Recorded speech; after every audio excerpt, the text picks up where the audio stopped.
I'm joined today by Michell Plested, who is the author of the pre-Aurora shortlisted last year, Mik Murdoch, Boy Superhero. He has written a sequel to that fabulous young A novel called Mik Murdoch, The Power Within, and he joins me here this evening. Thanks for being here, Mike. Thanks for having me, Lorina. Glad to be here. Great. Okay, so tell us a little bit about the first novel, and then where we're going in the new release, which releases August the 1st. Sure. Well, the first book, Mik Murdoch Boy Superhero, is about a boy who, oddly enough, is named Mik Murdoch. He is 9 years old at the time of that book, talking about when he was 8, and decided one day to become a superhero. Now, I've read a lot of comic books, and typically deciding to be a superhero isn't quite the way it works. Usually you have your powers or greatness thrust upon you through some sort of an odd accident or what have you. But Mick gets his inspiration after going to a movie with his father, and the movie happens to be Spider-Man, and comes home all enthusiastic and excited about, the prospect of becoming the protector of his town of about 3,500 people. That's also something not typically found in comic books is, a superhero in a small town. It's usually some big metropolis, which may or may not be actually named Metropolis. So the first book is really an origin story of Mick and how he decides and tries to become a superhero, and more often than not fails in the attempt to get powers. So, and along the way, what he discovers, and I don't think it's really a spoiler, but he discovers that being a hero isn't all about having superpowers. So that's really what the first book is about. The second book is a continuation of that. He actually, and this is a bit of a spoiler if you haven't read the first one, he actually is granted his wish in a manner of speaking, and the second book talks about how he goes forward into the whole new world of having superpowers and actually being a hero. And how does he respond to his superpowers? Is this an easy transition for him, or without giving too much away? No, not at all. He struggles mightily with it. In fact, his behavior is odd enough that his parents decide that maybe it would be a good idea to get him out of town for a while because he appears to be suffering from some sort of emotional, or maybe it's a physical problem, but they take him out of town to a lake for the summer where he is expected to, breathe the clean, fresh air and enjoy the sunshine on his skin and basically rest and relax and become the boy that he was before. And does he become the boy he was before? Well, not really. The thing I like about Mick, and Mick, I'll be honest, Mick is the kid that I wanted to be when I was growing up. And in some ways, he is the person I wish I was today. Mick is like any other human being. He learns and he grows and he becomes a different person just through his experiences. So by the time the second book is over, he's most definitely not the same kid he was when he went in. Okay. What was the inspiration for the sequel? That's a tough question. I know when I wrote the first one, I basically tried to pack in all of the cool stuff that he could possibly do to try to become a superhero.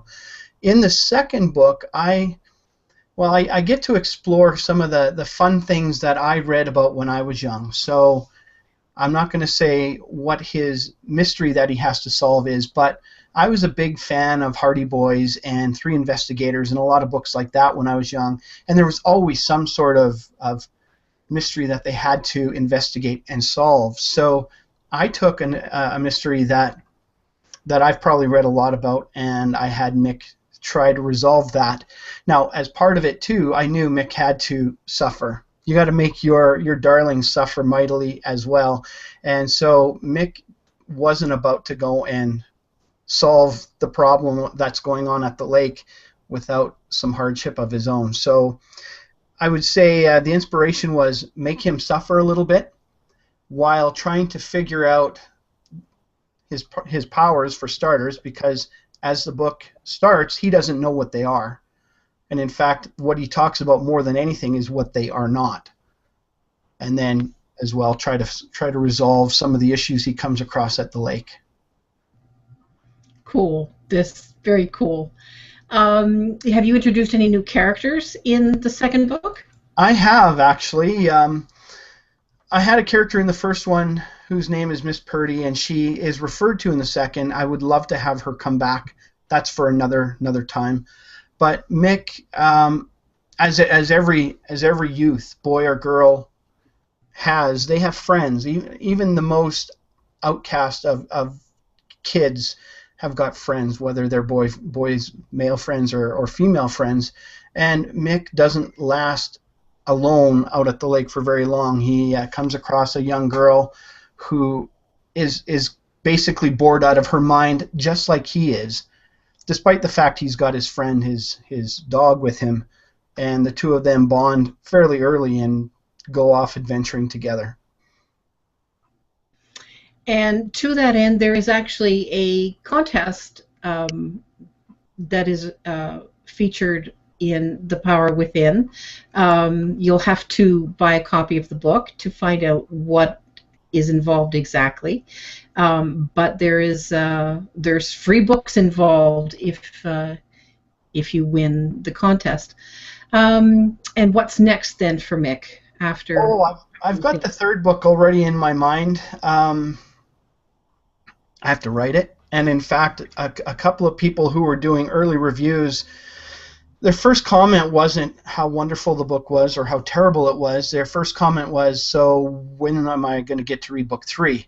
And considering book 2 hasn't even been released yet, that's both a terrifying and a wonderful concept at the same time. So the next book actually gets a little bit darker than the first two.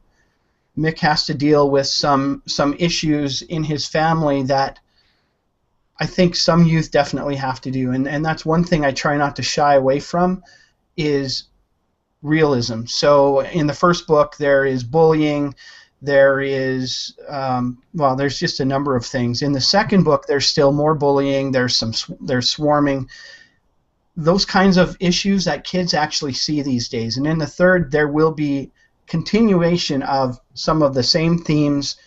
There will be some hardships within the family as well. So I'm not going to tell you any more than that. But I might tell you, Lorina, but not for this chat. At any rate, I don't want to spoil it for the reading audience. Excellent. Now, your book is also being read by fans, not just in Canada. That's right. So I'm very fortunate. I have a friend down in the States who has a family of 9, soon to be 10. And he's been reading their family at the moment. The age range is about 17 down to 3 years old. So the older ones are reading the book, the younger ones are being read to, and I'm being told that there is almost a mutiny in the household when they stop reading at the end of the day. So my friend is actually reading a chapter a night, and I'm told the kids are going to write some reviews. So I'll find out from my core audience what they're thinking of. I've heard there's people in the UK, in Australia, all over the world who are reading the book and enjoying it, which feels wonderful. I mean, I've really tried to write the book in a way that it would be identifiable by anybody reading it, regardless of where you're from. Where can we find The Power Within? You can find The Power Within. I would start with the 5 Rivers site, which is the number 5 Rivers, RIVERS.org. You can pre-order it now, or you can order it after it is launched, or you can order it from your local bookstore. It won't necessarily be on the shelves, but you can certainly order it, or any online quality bookseller that carries the book. Amazon, Barnes & Noble's, Chapters Indigo, whatever your local electronic internet book seller happens to be. Do you have a copy of the book there, Mike? I do. Let me just pull it off my shelf, and I'm going to show you both, actually.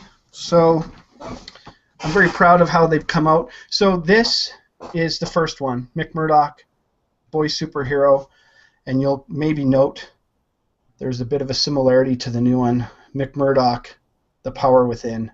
I love the covers. They look, don't they look nice? The two different colored spines. They look really good on the bookshelf. I'm not bragging at all, but I'm really happy with how they turned out. And the covers, of course, are the inspiration of our mad genius art director, Jeff Minkiewicz, and we're very, very pleased to have him aboard Five Rivers and designing these covers.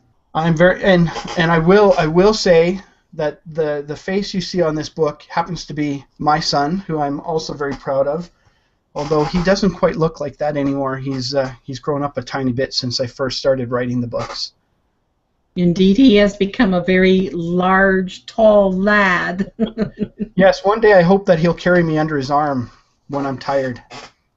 That would be an amusing sight, Mike. Thank you so much for taking time out of your really busy life to spend with me and share your story with all of your fans all over the world. Well, thank you, Lorina. It's been wonderful. Great.